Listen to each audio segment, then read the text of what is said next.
Hello student, welcome है आपका Uttarakhand GK की इस क्लास में। यह जो क्लास है जो राजेंद्र प्रसाद बलोदी जी की बुक है उत्तराखंड समग्र ज्ञान कोश करके, डॉक्टर राजेंद्र प्रसाद बलोदी जी की बुक है, उसके क्वेश्चंस, उसकी मतलब उस बुक की यह क्लास है, उसके ऑब्जेक्टिव टाइप क्वेश्चंस की, जो कि आगामी आने वाले ग्रुप सी एग्ज़ाम के लिए काफ़ी महत्वपूर्ण होगी। और इसमें हम इन प्रश्नों की थोड़ा सा चर्चा भी करेंगे और यह प्रश्न काफ़ी महत्वपूर्ण हैं। अगर इन प्रश्नों को आप लगातार सभी क्लासों को इनकी देखेंगे आगे भी, अभी यह दूसरी क्लास है, एक क्लास इससे पहले अपलोड हो गई है, तो अगर आप इन्हें देखते हैं तो पूरी की पूरी बुक आपकी धीरे धीरे कंप्लीट हो जाएगी और आगामी एग्ज़ामों के लिए यह क्लास काफ़ी महत्वपूर्ण भी रहेगी। इस क्लास में आपका स्कोर क्या रहा कमेंट बॉक्स में ज़रूर बताइएगा और आपको क्लास कैसी लगी ये भी ज़रूर बताइएगा। तो चलिए शुरू करते हैं आज की क्लास को। तो हमारा पहला क्वेश्चन है इसमें, उत्तर प्रदेश राज्य प्रशासनिक लेखों में उत्तराखंड शब्द का सर्वप्रथम प्रयोग उत्तर प्रदेश शासन द्वारा किसमें किया गया। मतलब उत्तर प्रदेश शासन ने यह जो शब्द है इसका प्रयोग, उत्तराखंड शब्द का प्रयोग है, यह किसमें किया था उत्तर प्रदेश सरकार राज्य प्रशासनिक लेखों में इस शब्द का। तो यह इन्होंने जो उत्तराखंड शब्द का सर्वप्रथम प्रयोग किसमें किया था, ऑप्शन ए सचिवालय में किया था। किसमें किया था? सचिवालय में। थोड़ा सा इसकी चर्चा कर लेते हैं। उत्तराखंड राज्य प्रशासनिक लेखों में उत्तराखंड शब्द का सर्वप्रथम प्रयोग उत्तर प्रदेश शासन द्वारा सचिवालय में किया गया था।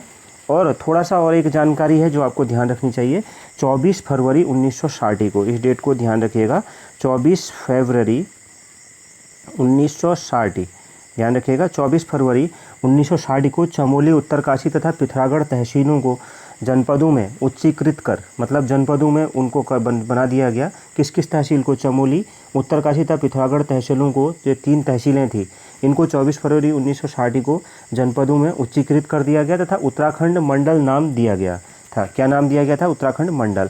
प्रश्न इस तरह से भी आ सकता है कि उत्तराखंड मंडल नाम कब दिया गया? तो 24 फरवरी 1960 को दिया गया था उत्तर प्रदेश सरकार द्वारा। क्यों? उस दिन क्या किया गया था? चमोली, उत्तरकाशी तथा पिथौरागढ़ तहसीलों को जनपदों में उच्चीकृत करके उत्तराखंड मंडल नाम दिया गया। तो यह इस तरह से एक तथ्य था, महत्वपूर्ण है काफ़ी। अगला देखते हैं, इसमें अगला है 22वां प्रश्न है। इसके पहले के प्रश्न आप पिछली क्लास में देख लीजिएगा। किसके अनुसार ऐसा पर्वतीय क्षेत्र जिसमें कई गढ़ हों उसे गढ़देश, गढ़वार या गढ़वाला कहा गया। धीरे धीरे गढ़वाला शब्द गढ़वाल कहलाने लगा। किसके अनुसार ऐसा है, मतलब किसने कहा था? तो था क्या? तो मतलब ऐसा किसने कहा था, यह इस प्रश्न में बताना है हमें। तो धीरे धीरे क्या कहलाने लगा? गढ़वाल कहलाने लगा था। तो ये इसका आंसर क्या हो जाएगा? ऑप्शन बी, पंडित हरिकृष्ण रतूड़ी जी। कौन थे ये? पंडित हरिकृष्ण रतूड़ी जी। थोड़ा सा आपको देखने में हो सकता है दिक्कत हो, काफ़ी पुराने हैं यह जो नोट्स हैं, मतलब ये काफ़ी पुराने कोचिंग्स के क्वेश्चंस हैं, तो बहुत ही काफ़ी ज़्यादा पुराने हैं, तो तब थोड़ा देखने में हो सकता है दिक्कत होगी आपको। तो मैं आपको पढ़ रहा हूँ तो आप देख लीजिएगा। तो किसके अनुसार ऐसा पर्वतीय क्षेत्र जिसमें गढ़ हों और उसे गढ़देश, गढ़वार या गढ़वाला कहा गया। धीरे धीरे गढ़वाला शब्द गढ़वाल कहलाने लगा। यह किसने कहा था? यह मत किसका था? गढ़वाल के लिए, मतलब गढ़वाल के नाम की उत्पत्ति कैसे हुई, इससे संबंधित यह प्रश्न है। तो पंडित हरिकृष्ण रतूड़ी जी थे, इन्होंने क्या कहा था? ध्यान रखिएगा, गढ़वाल शब्द के नाम की उत्पत्ति से संबंधित है। अगर हम पूरे तथ्य को देखें तो पंडित हरिकृष्ण रतूड़ी जी ने ऐसा कहा कि मतलब ऐसा पर्वतीय क्षेत्र जिसमें गढ़ हों, गढ़ हम जानते हैं, उसे गढ़देश, गढ़वार तथा गढ़वाला कहा गया। धीरे धीरे गढ़वाला शब्द गढ़वाल कहलाने लगा। यह पंडित हरिकृष्ण रतूड़ी जी का मत है। किसका मत है? पंडित हरिकृष्ण रतूड़ी जी का मत है। आगे देखते हैं, अगला क्वेश्चन है 23वां प्रश्न है, केदारखंड का भौगोलिक क्षेत्र दक्षिण में गंगाद्वार, उत्तर में श्वेतांग पर्वत, पश्चिम में तमसा नदी तक माना जाता है। तो पूर्व में ये विस्तार कहाँ तक माना जाता है? तो पूर्व में ये विस्तार कहाँ तक माना जाता है? काफ़ी महत्वपूर्ण है 23वां प्रश्न, पूर्व में विस्तार कहाँ तक माना जाता है। देख लिया हमने कहाँ कहाँ था, मतलब दक्षिण में गंगाद्वार, गंगाद्वार का दूसरा नाम क्या है आप जानते होंगे? हरिद्वार, यह याद रहना चाहिए। तथा उत्तर में श्वेतांग पर्वत, श्वेतांग पर्वत किसे कहा जाता है यह भी पता होना चाहिए, हिमालय को। पश्चिम में तमसा नदी, तमसा नदी का दूसरा नाम है क्या? टॉन्स नदी। तो अब हमने इतने तो देख लिए। ये अगर हमारा दक्षिण है, दक्षिण में देख लिया गंगाद्वार, और उत्तर में देख लिया श्वेतांग पर्वत, पश्चिम में हमने देख लिया तमसा नदी। तो पूर्व में ये विस्तार कहाँ तक जाता है, ये सवाल पूछा है। तो 4 ऑप्शन दिए गए हैं, तो ये पूर्व में ये विस्तार कहाँ तक जाता है? ऑप्शन बी, बौद्धांचल तक।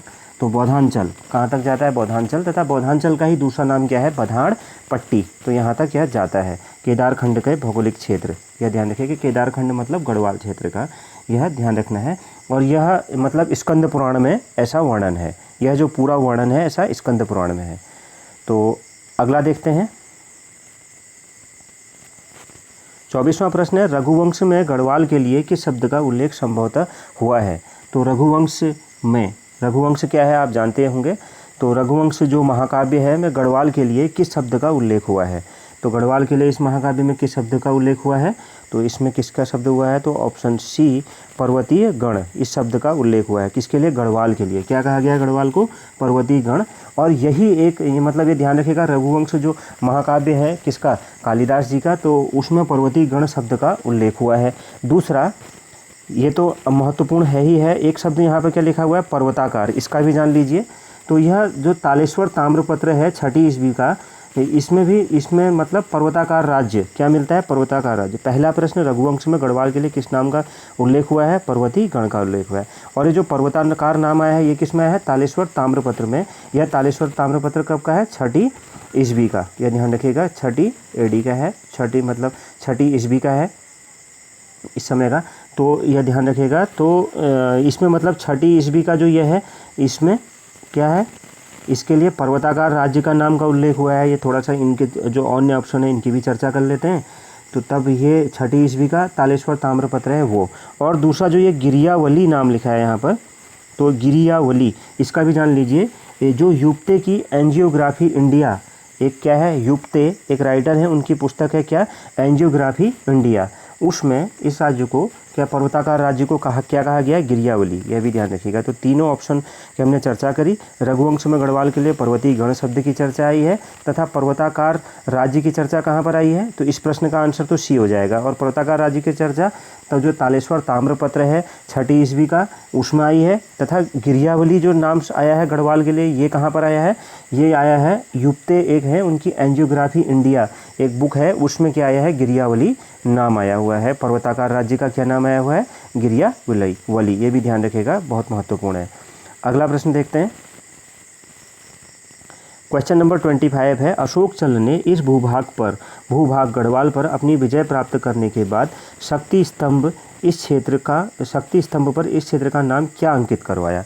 तो अशोक चंद्र जो था ने इस भूभाग गढ़वाल पर जब अपनी विजय प्राप्त करी, तो विजय प्राप्त करने के बाद शक्ति स्तंभ पर इस क्षेत्र का नाम क्या अंकित करवाया था? काफ़ी महत्वपूर्ण है। तो क्या अंकित करवाया था? तो उसने इस क्षेत्र पर मतलब जो नाम अंकित करवाया था वो क्या करवाया था? Option B, Kedarkhand. क्या अंकित करवाया था? केदारखंड। ध्यान रखिएगा, केदारखंड नाम अंकित करवाया था किसने? अशोक चंद्र ने। अब ये जो शक्ति स्तंभ है ये वही है, मतलब थोड़ा सा चर्चा करते हैं। जब विजय प्राप्त करी उसने कब? 1119 में उसने विजय प्राप्त करी थी। कब प्राप्त करी थी? 1119 में। किसने? अशोक चंद्र ने 1119 में जब यहाँ गढ़वाल पर विजय प्राप्त करी तो अपनी विजय को गोपेश्वर का जो शक्ति स्तंभ है, कहाँ पर है शक्ति स्तंभ? गोपेश्वर में। त्रिशूल भी लेख भी जिसको कहते हैं, इस पर इस क्षेत्र का नाम केदारखंड अंकित करवाया था। ये भी एक महत्वपूर्ण तथ्य है, ध्यान रखिएगा, काफ़ी महत्वपूर्ण है। अगला प्रश्न है 26वां, राजा कीर्तिचंद्र का अभिलेख कब का है?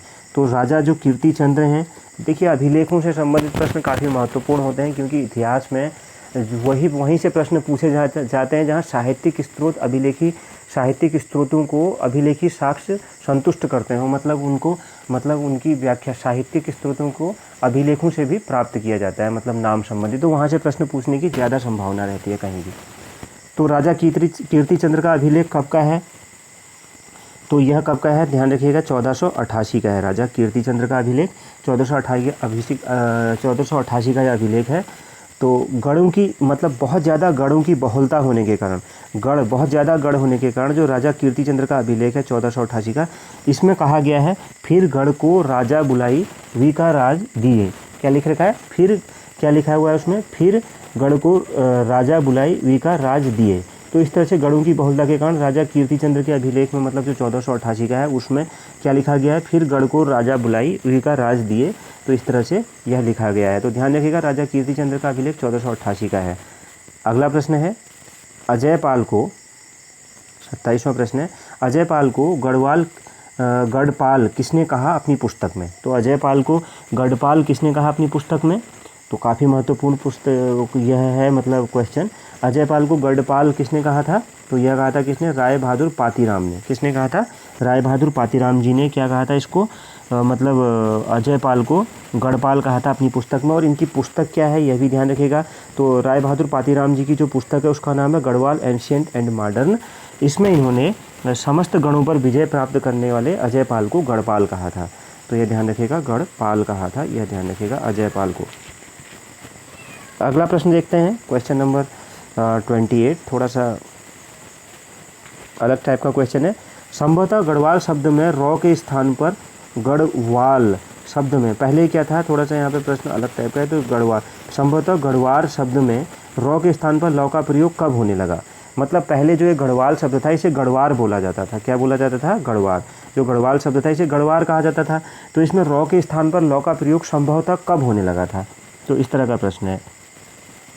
तो यह होने लगा था कब? ऑप्शन बी 15वीं शताब्दी में। तो ऑप्शन बी इस प्रश्न का राइट आंसर हो जाएगा। गढ़वार शब्द में रॉ के स्थान पर लौ का प्रयोग कब होने लगा था? तो यह मतलब 15वीं शताब्दी में होने लगा था। अगला प्रश्न है, रॉ के स्थान पर लौ वाला ये प्रश्न था। और एक चीज़ और यहाँ पर जान लीजिए, जो गढ़ शब्द है, गढ़, इसकी उत्पत्ति कब हुई? गढ़ शब्द की उत्पत्ति कब हुई थी? ये भी इसी से संबंधित एक तथ्य है। गढ़ शब्द की उत्पत्ति कब हुई थी? यह हुई थी 1050 से 1200 के बीच में। गढ़ शब्द की उत्पत्ति कब हुई थी? ऐसा माना जाता है कि जो गढ़ शब्द की उत्पत्ति है वह 1050 से, मतलब 1050 से 1200 ईस्वी के मध्य में हुई थी। और गढ़ दुर्ग को भी कहा गया है, ये भी ध्यान रखिएगा। और दुर्गा, मतलब दुर्ग से दुर्गा शक्ति का प्रतीक है। माँ दुर्गा जो है उससे दुर्गा शक्ति का एक प्रकार, दुर्ग शक्ति का प्रतीक है। इसलिए गढ़ शक्ति संपन्न इकाई के रूप में गणपति के शासन का केंद्र होता था। तो पूरा तथ्य इस तरह से था कि मतलब गढ़वाल शब्द में रॉ के स्थान पर लौ का प्रयोग कब होने लगा? 15वीं शताब्दी में होने लगा था। गढ़वाल शब्द में रॉ के स्थान पर लौ का। दूसरा, गढ़ शब्द की उत्पत्ति 1050 से 1200 ईस्वी के मध्य में हुई थी। और गढ़ को क्या कहा जाता है? दुर्ग कहा जाता है। मतलब गढ़ का अर्थ क्या होता है? दुर्ग होता है। गढ़वाल में काफ़ी दुर्ग थे तो उनको गढ़ कहा जाता था। गढ़ का अर्थ अगर दुर्ग होता है, और दुर्ग शब्द जो है वह माँ दुर्गा के लिए उपयोग किया जाता है, दुर्गा शब्द तो। और माँ दुर्गा शक्ति का प्रतीक है। अतः जो गढ़ जो है वो शक्ति संपन्न इकाई के रूप में, मतलब गढ़ शब्द जो कहा गया वो शक्ति संपन्न इकाई के रूप में गणपति के शासन का केंद्र होता था, इसलिए। और पंवार वंश के राजा अजय पाल ने सभी 52 गढ़ों के ठकुरी राजाओं, सरदारों और थोकदारों पर विजय प्राप्त कर मतलब इस गढ़वाल राज्य की स्थापना की थी, हम जानते हैं। अगला प्रश्न है क्वेश्चन नंबर 29। काफ़ी महत्वपूर्ण प्रश्न है। सही मिलान हमको यहाँ पर करना है कि कौन कौन से थे। तो यहाँ पर मिलान जो हमें करना है, राज्य प्राप्ति आंदोलन के शहीद और स्थान कौन कौन से, मतलब कौन कहाँ पर शहीद हुए थे, यह हमें यहाँ पर बताना है। तो हम यहाँ पर मिलान करेंगे, देखते हैं इसको। तो यह जो 29वां प्रश्न है, इसमें जो जीत बहादुर जंग हैं, अच्छा इसको बढ़ा लेते हैं, 29वां प्रश्न है। तो इसमें जो जीत बहादुर जंग जी हैं, राज्य प्राप्ति आंदोलन के शहीद हैं, इसमें जीत बहादुर जंग हैं। तो जीत बहादुर जंग कहाँ के थे? जो राज्य प्राप्ति आंदोलन में शहीद हुए थे। तो यह जीत बहादुर जंग जी कहाँ के थे? पौड़ी में। और यह पौड़ी में 8 अगस्त 1994 को जो पौड़ी में घटना हुई थी उसमें यह शहीद हो गए थे। और गोपीचंद जी हैं, जो गोपीचंद जी यह कहाँ गए? यह खटीमा, जो खटीमा में हुआ था उसमें शहीद हुए थे। और यह घटना कब हुई थी? 1 सितंबर 1994 को। और तीसरा है राजेश लखेड़ा जी, राजेश लखेड़ा जी। तो राजेश लखेड़ा जी कहाँ पर हुए थे? रामपुर तिराहा कांड जो हुआ था, रामपुर तिराहा कांड, वहाँ पर यह शहीद हुए थे। और यह 2 अक्टूबर 1994 को रामपुर तिराहा कांड मुजफ्फरनगर में हुआ था। और लास्ट जो डी हैं राजेश रावत जी। तो राजेश रावत जी जो श्रीनगर में श्रीयंत्र टापू में जो घटना हुई थी श्रीनगर में 10 नवंबर 1995 को, श्रीयंत्र टापू श्रीनगर गढ़वाल में यह घटना हुई थी। तो इसके यह शहीद हैं राज्य प्राप्त आंदोलन प्राप्ति के। तो इस तरीके से मतलब हमारा यह यहाँ पर यह सारे ऑप्शन सही होंगे। यह काफ़ी महत्वपूर्ण होते हैं। राज्य प्राप्ति आंदोलन के शहीदों के नाम, कहाँ शहीद हुए थे, इस तरीके से इनकी डेट, ये काफ़ी महत्वपूर्ण होता है। तो अगला देखते हैं, अगला प्रश्न क्या है। क्वेश्चन नंबर 30 है। केदारखंड का नाम गढ़वाल पढ़ने के संबंध में, केदारखंड का नाम गढ़वाल पढ़ने के संबंध में किस साहित्यकार का मत है कि इस भूभाग में असंख्य छोटी बड़ी जलधाराएं हैं जो क्रमशः गढ़ या जो क्रमशः गढ़ या गाढ़ कहलाती हैं, अतः गढ़वाल कहा गया या कालांतर में यह गढ़वाल हो गया। तो ऐसा किसने कहा था, मतलब इस तरह का मत किसका था कि मतलब जहाँ पर राज्य का मतलब जो एक केदारखंड का नाम गढ़वाल कहा जाता है, जो गढ़वाल नाम की उत्पत्ति है, तो ऐसा किसने कहा कि मतलब केदारखंड या हिमांत प्रदेश का नाम गढ़वाल पड़ने के संबंध में कौन ऐसे साहित्यकार थे जिन्होंने कहा कि इस भूभाग में असंख्य छोटी बड़ी नदियाँ बहती हैं जिन्हें क्रमशः गढ़ या गाढ़ कहलाती हैं। तो गढ़ या गाढ़ कहलाती हैं, अतः गढ़वाल कहा गया तथा कालांतर, अतः इस क्षेत्र को क्या कहा गया, गढ़वाल कहा गया, कालांतर में क्षेत्र गढ़वाल हो गया। तो यह कौन थे जिन्होंने ऐसा कहा, तो यह डॉक्टर हरिदत्त भट्ट थे। कौन थे, डॉक्टर हरिदत्त भट्ट। इनका एक उपनाम है शैलेश, यह भी ध्यान रखिएगा। इन्होंने क्या कहा, केदारखंड में असंख्य छोटी बड़ी नदियाँ, सहायक नदियाँ एक दूसरे की, ये नदियाँ बहुत ज़्यादा नदियाँ बहती हैं, इन्हें गढ़ या गाढ़ कहा जाता है और अतः इसका नाम गढ़वाल कहलाया। बाद में कालांतर में यही नाम क्या हो गया, गढ़वाल हो गया। तो हरिदत्त भट्ट जी का था। तो इस तरह से यह मतलब गढ़वाल नाम से संबंधित प्रश्न था। अगला प्रश्न देखते हैं, क्वेश्चन नंबर 31। तो 31वां प्रश्न है, राज्य के कृषि एवं जलागम प्रबंध निदेशालय द्वारा प्रकाशित रिपोर्ट के अनुसार जनपद पौड़ी गढ़वाल तथा टिहरी गढ़वाल में मुख्य तथा सहायक नदियों की संख्या कितनी है। तो यह जो प्रश्न है इसके अनुसार इन नदियों की मतलब राज्य के कृषि एवं जलागम प्रबंध निदेशालय द्वारा प्रकाशित रिपोर्ट क्या है, राज्य के कृषि एवं जलागम प्रबंध निदेशालय द्वारा प्रकाशित रिपोर्ट के अनुसार जनपद गढ़वाल तथा टिहरी गढ़वाल में मुख्य तथा सहायक नदियों की संख्या कितनी है। तो कितनी है, ऑप्शन बी 261 है। तो अब ये जो इन्होंने यह 261 नदियाँ बताई हैं, तो इन्होंने भी कुछ कहा है। मतलब ये जो राज्य के कृषि एवं जलागम प्रबंध निदेशालय ने भी अपनी रिपोर्ट में एक चीज़ कहा है कि इन्होंने ये कहा है कि मतलब यहाँ पर जो 261 छोटी बड़ी गढ़ या गाढ़ थी, क्या थी, गढ़ या गाढ़ थी, कितनी, 261 छोटी बड़ी, जो इस भूभाग के गढ़वाल या गढ़वाल नाम की उत्पत्ति का एक कारण है। मतलब इस क्षेत्र को इन्होंने ये कहा कि मतलब ये 261 नदियाँ हैं, इसीलिए इस क्षेत्र का नाम गढ़वाल या गढ़वाल था। अगला प्रश्न देखते हैं। तो ये गढ़वाल नाम से संबंधित चर्चाएं हमारी समाप्त हुई। अब हम देखते हैं अगले प्रश्न को, क्वेश्चन नंबर 32। 16वीं सदी के उत्तरार्ध में अकबर के शासनकाल में तराई क्षेत्र को क्या कहा गया। तो क्या कहा गया था, अकबर के शासनकाल में तराई क्षेत्र को क्या कहा गया था। तो ऑप्शन बी कुमाऊं सरकार कहा गया था। किसमें, 16वीं सदी के उत्तरार्ध में अकबर के शासनकाल में क्या कहा गया था, तराई क्षेत्र को कुमाऊं सरकार कहा गया था। मतलब 16वीं सदी का उत्तरार्ध क्या हो गया, 1550 के बाद के टाइम में। तो इस तरह से मतलब इसको क्या कहा गया था, कुमायूं सरकार कहा गया था अकबर के शासनकाल में एक तरीके से।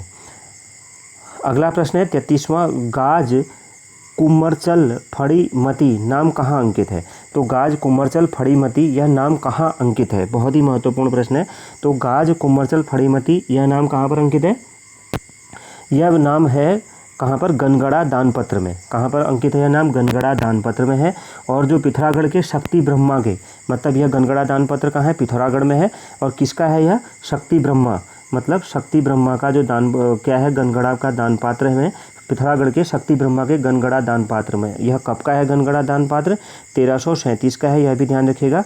तो इसमें क्या नाम अंकित है यहाँ पर, गाज कुम्मरचल फड़ीमती। तो देख सकते हैं आप कुम्मरचल, इसी कुम्मरचल नाम से कुमाऊं नाम की उत्पत्ति हुई है। तो यहाँ से अनुमान लगाया जाता है कि यहाँ से कुमाऊं नाम की उत्पत्ति हुई है। तो गाज कुम्मरचल फड़ीमती नाम कहाँ अंकित है, यह नाम कहाँ था, पिथौरागढ़ के शक्ति ब्रह्मा के 1337 ईस्वी के गनगड़ा दानपत्र में यह नाम अंकित है। तो ऑप्शन ए इस प्रश्न का राइट आंसर हो जाएगा। अगला प्रश्न देखते हैं। तो अगला प्रश्न है क्वेश्चन नंबर 34। जो ये कमऊगढ़, यहाँ पर ध्यान रखिएगा ये ऊ है, हाँ, कमऊ, ये ऊ है, कमऊ। कमऊगढ़ नाम से कुमोदमणि नाम के राजा का उल्लेख कहाँ हुआ है। तो 34वां प्रश्न है, कमऊगढ़ नाम से कुमोदमणि नाम के राजा का उल्लेख कहाँ हुआ है। तो यह राजा का उल्लेख कहाँ पर हुआ है, यह पृथ्वीराज रासो में हुआ है। कमऊगढ़ नाम से कुमोदमणि नाम के राजा का उल्लेख कहाँ हुआ है। पृथ्वीराज रासो में हुआ है। तो पृथ्वीराज रासो में भी इस क्षेत्र के लिए कमऊगढ़ शब्द का उपयोग हुआ है, ध्यान रखिएगा। कमऊगढ़ प्रश्न ऐसे भी पूछा जा सकता है, पृथ्वीराज रासो में कुमाऊं क्षेत्र के लिए किस शब्द का प्रयोग हुआ है, तो वह कमऊगढ़ का हुआ है। पृथ्वीराज रासो में कमऊगढ़ का राजा किसे बताया गया है, तो कुमुद मणि को बताया गया है, ध्यान रखिएगा। और पृथ्वीराज रासो में पृथ्वीराज तृतीय के समय की बात है यह। पृथ्वीराज रासो में, ध्यान रखिएगा, पृथ्वीराज रासो में पृथ्वीराज तृतीय मतलब किस समय था पृथ्वीराज तृतीय का शासनकाल, आप जानते होंगे 1178 से 1192 ईस्वी के समय में था। तो उसके समय में कमऊगढ़ नाम से कुमुदमणि नाम के राजा का उल्लेख हुआ है, तो यह ध्यान रखिएगा। अगला प्रश्न है 35वां, शक्ति संगम के अनुसार कुमाऊं को क्या कहा गया है। तो मतलब शक्ति संगम के अनुसार कुमाऊं को क्या कहा गया है, मतलब क्या नाम कहा गया है कुमाऊं का, तो ऑप्शन डी राइट आंसर हो जाएगा, कूर्म प्रस्थ कहा गया है। शक्ति संगम के अनुसार इस क्षेत्र को क्या कहा गया है, अनुसार कुमाऊं को क्या कहा गया, कूर्म प्रस्थ कहा गया है। ऑप्शन डी इस प्रश्न का राइट आंसर हो जाएगा, शक्ति संगम के अनुसार कुमाऊं को कूर्म प्रस्थ कहा गया है। अगला प्रश्न है, काफ़ी महत्वपूर्ण प्रश्न है यह, और इस प्रश्न में क्या है कि मतलब देखिए 36वां, शिवालिक शैलों में जीवावशेष कब प्राप्त किया गया। तो शिवालिक शैलों में जीवाश्म या जीवावशेष कब प्राप्त किया गया था, तो ऑप्शन बी 1939 में प्राप्त किया गया था, हरिद्वार के पास में प्राप्त किया गया था। तो ऑप्शन बी इस प्रश्न का राइट आंसर हो जाएगा। जीवावशेष मतलब प्राचीन जो दबे हुए फॉसिल्स या मतलब इस तरह की चीज़ें, वहाँ पर शिवालिक शैलों में, शिवालिक जो पहाड़ियाँ हैं वहाँ पर जीवावशेष 1939 में हरिद्वार के समीप प्राप्त किया था। यह बहुत ही महत्वपूर्ण प्रश्न है। अगला प्रश्न है, तो यह नदी उत्तल से संबंधित प्रश्न है। नदी उत्तल समुद्र तल से लगभग कितने मीटर तक अवस्थित होते हैं। तो नदी उत्तल, इनकी समस्त देखिएगा, अब इन्हीं प्रश्नों में आपका समस्त नदी उत्तल से संबंधित सारी चीज़ें कंप्लीट हो जाएंगी। नदी उत्तल समुद्र से लगभग कितने मीटर तक अवस्थित स्थल होते हैं। नदी उत्तल समुद्र तल से लगभग कितने मीटर तक अवस्थित स्थल होते हैं, तो यह कितने तक होते हैं, लगभग 1520 मीटर तक मतलब अवस्थित स्थल होते हैं, यह ध्यान रखना है। तो अगला प्रश्न है दूसरा, नदी उत्तल ज़्यादातर किस मिट्टी से निर्मित होते हैं। तो नदी उत्तल ज़्यादातर किस मिट्टी से मतलब निर्मित होते हैं, तो यह जलोढ़ मिट्टी से निर्मित होते हैं। तो ये भी हो गया। अब अगला प्रश्न देखते हैं इसी का, नदी उत्तल को थोड़ा सा हम समझ लेते हैं पहले कि नदी उत्तल ज़्यादातर किस मिट्टी से निर्मित होते हैं, जलोढ़ मिट्टी से निर्मित होते हैं। तो यह मतलब लगभग समुद्र तल से 1520 मीटर तक ऊंचाई पर में यह होते हैं, जलोढ़ मिट्टी से निर्मित भी होते हैं। नदी तटों के यह समतल भाग होते हैं, एक तरह से क्या होते हैं, नदी तटों के समतल भाग होते हैं यह जो नदी उत्तल होते हैं। जैसे ये नदी है, माना ये कोई नदी बह रही है, ये इस तरह से कोई नदी बह रही है, तो इसका ये वाला जो इस तरफ का जो क्षेत्र होगा, यहाँ समतल नदी तटों का जो समतल क्षेत्र होगा, ये क्या कहलाएगा, नदी उत्तल कहलाता है। यह जलोढ़ मिट्टी से बना होता है, ध्यान रखिएगा, किस मिट्टी से, जलोढ़ मिट्टी से बना होता है। अगला प्रश्न है, शैण, शौण तथा बगड़ किसे कहा जाता है। तो शैण, शौण तथा बगड़ किसे कहा जाता है, तो यह किसे कहा जाता है, यह हमें बताना है। नदी तट का समतल भाग, ऑप्शन ए नदी उत्तल, ढालदार खेत या इनमें से कोई नहीं। तो यहाँ पर जो है इसमें से मतलब अगर हम कहें तो ऑप्शन ए और बी दोनों सही होंगे। क्या क्या सही होंगे, ऑप्शन ए और बी दोनों सही होंगे। ये थोड़ा सा, इससे आपको कोई मतलब नहीं है, ये कभी उस समय पर टेस्ट हुआ होगा तो ये अलग चीज़ है, ये प्रश्न से इसका कोई रिलेशन नहीं है। तो शैण, शौण तथा बगड़ किसे कहा जाता है। तो शैण, शौण, बगड़ किसे कहा जाता है, यह किसे कहा जाता है, ऑप्शन ए बी तथा बी दोनों राइट होंगे। नदी तट का समतल भाग या नदी उत्तल, दोनों को ही क्या कहता है, शैण, शौण तथा बगड़। प्रश्न आ सकता है नदी तट के समतल भाग को क्या कहा जाता है, बगड़ कहा जाता है, शौण भी कहा जाता है, शैण भी कहा जाता है, या नदी उत्तल को स्थानीय भाषा में क्या कहा जाता है, शैण, शौण तथा बगड़। कई तरह से प्रश्न पूछा जा सकता है, तो यह आपको यहाँ पर यह सारे ही ऑप्शंस भी पता होने चाहिए और ये भी। अगला प्रश्न है 40वां और आज की क्लास का आखिरी प्रश्न, नदी उत्तल का उदाहरण निम्न में कौन है। मतलब नदी उत्तल का उदाहरण निम्न में कौन है, तो नदी उत्तल का उदाहरण इनमें से कौन है। तो अगर हम देखें तो यहाँ पहला है Bhatwari, option B Barahat, option C Gauchar, D उपरोक्त में कोई नहीं। तो हम यहाँ पर जो है देखिए ऑप्शन के हिसाब से नहीं है, यहाँ पर उलझाने के लिए, क्योंकि यह क्लास के प्रश्न हैं। तो देखिए भटवाड़ी आपको अलग से लिख के इसमें उत्तर देना होता है इस प्रश्नों का, क्योंकि आपको बताना, अगर आपने पढ़ा होगा तो आप बता सकते हैं कि यहाँ पर जो यह है ऑप्शन ए भी सही है, बाड़ाहाट भी सही है, गोचर भी है। तो ये ध्यान रखना, नदी उत्तल का उदाहरण निम्न में कौन है? भाटवाड़ी, बाड़ाहाट, गोचर। तो मतलब यह कैसे क्षेत्र होंगे? कोई नदी बह रही है तो नदी, ये माना है कोई नदी बह रही है तो इस नदी के किनारे क्या होगा? भटवाड़ी होगा, यहाँ पर कहीं पर नदी के किनारे, कहीं पर ऐसे ही बाड़ाहाट होगा, कहीं पर ऐसे ही गोचर होगा। तो ये नदी उत्तल, नदी के तट का जो समतली भाग है वहाँ पर यह क्या होंगे? यह एरिया होंगे, यह जो क्षेत्र हैं, यह जो मतलब जो भी हैं, ये नगर या किनारे के जो गाँव जो भी हैं, भटवाड़ी, बाड़ाहाट तहसीलें जो भी हैं, ये गोचर, ये कहाँ हैं? नदियों के किनारे हैं। तो एक प्रश्न तो ये हो गया कि मतलब ये नदी उत्तल का उदाहरण कौन कौन से? भटवाड़ी, बाड़ाहाट, गोचर, तीनों ही नदी उत्तल का उदाहरण है, क्योंकि ये नदियों के किनारे हैं, समतल भूमि में। दूसरा, अब इसमें एक चीज़ और बनती है, उसे भी आप नोट कर लीजिएगा कि जो ये भटवाड़ी और बाड़ाहाट, ये दोनों क्या हैं?